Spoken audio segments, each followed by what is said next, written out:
I want to move on to the Iran talks. This week, the president said that we are crippling Putin's economy with punishing sanctions that are only going to grow more painful over time.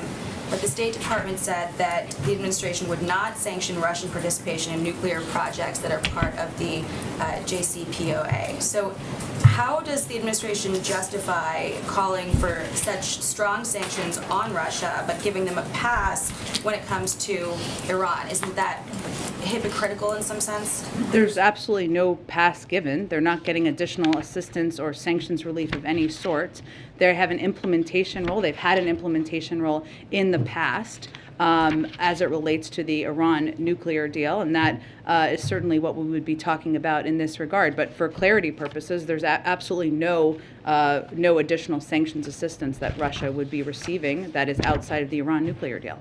So, but just carving out what's already there and giving it protection, that it will not be sanctioned? Well, to explain to you, or for those of you who have covered back in 2015, you may remember this, that there have been roles in the past that Russia has played in terms of the movement or the protection, the nuclear protections in some capacity of as we're implementing the Iran deal, and that's what we're really referring to. That's part of the discussion in the deal. This is a new deal that we're doing. It's the similar implementation components. It's a implementation and discussion around a similar deal that was discussed back in 2015. And then the Director of National Intelligence annual threat assessment last month said that Iran has threatened to kill former and current U.S. officials in retaliation for the U.S. killing the IRGC's leader, Qasem Soleimani.